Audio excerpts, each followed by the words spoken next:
It says one spirit, one body. I know that if you go to a church on the first week in Pasco and the second week in Kennewick and the third week in Richland, you won't miss a Sunday school lesson. It's all timed, and they're one body, and they're putting forth one word. And in our realm here, we call it canned, but basically it's very directed and very organized, and there's not much room to stray off the subject.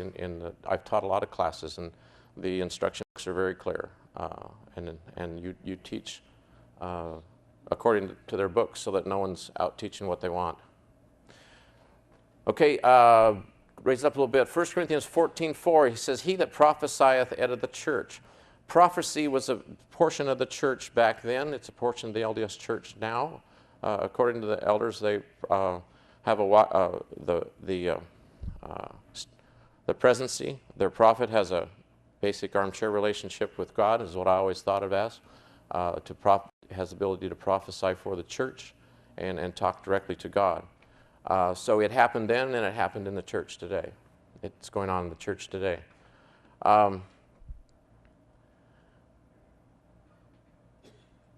One body, one spirit. Christ is the head of the church, and he is the head of the body of the church. Christ is the head of their church in their terms. Again, going not too far down the road, we all know that let's see, I don't want to go there. we have a description of Christ and God that is as different than the LDS Church does, but they feel they're right and we feel we're right, so we've got to get them the right to worship their God in their name the way they believe He is. They believe we're wrong and we believe they're wrong, and that's what the whole thing's all about.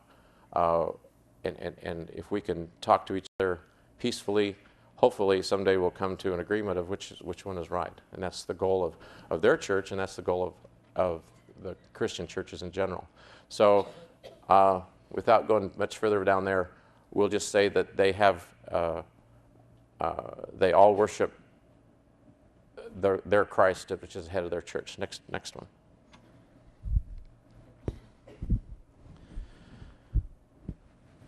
Okay, they believe in a living God. He's not a dead God. He's not a Buddha kind of a God, which is just a dead guy. They have general assemblies of the church of the firstborn. What that would be correlated to is quarterly conferences where they get together and they discuss more, we'll say, complicated subjects and discuss it more thoroughly. Okay, the rest are... The Revelation churches is talking about the church in the end times, and that's just a whole other subject. So go ahead and put the next one up. Okay, these are some more references in the Bible. I didn't look them all up. Again, we've only got so many minutes, so let's move right along. Go ahead, next.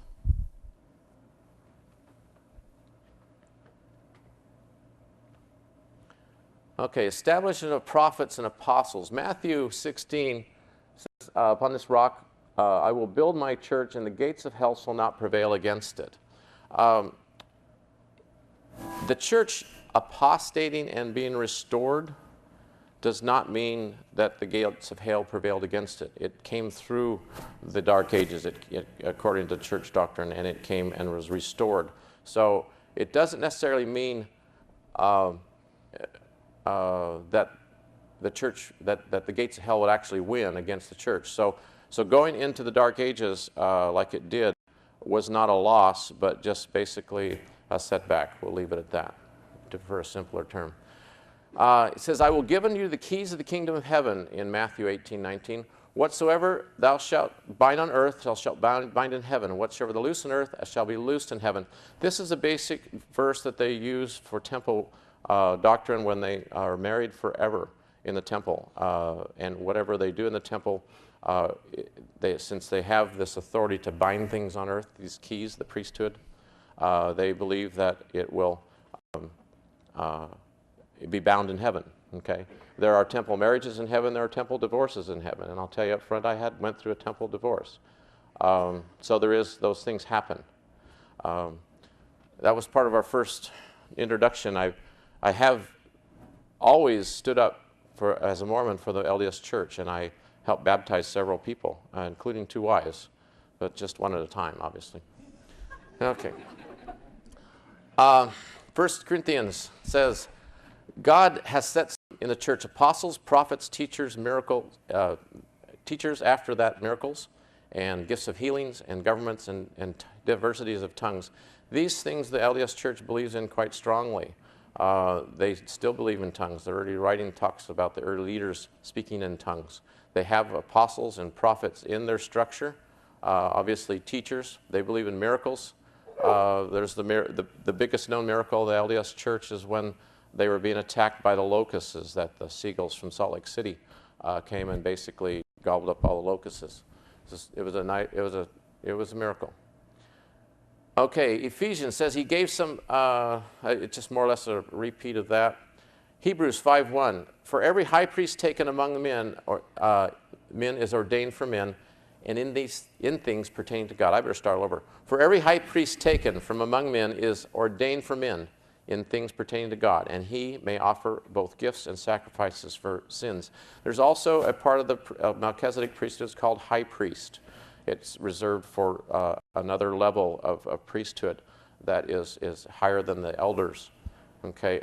There's also a group, Luke 10. It says, after these things the Lord anointed her, other 70 also, and sent them 2 by 2 before the face of the city and the place, and he himself would come.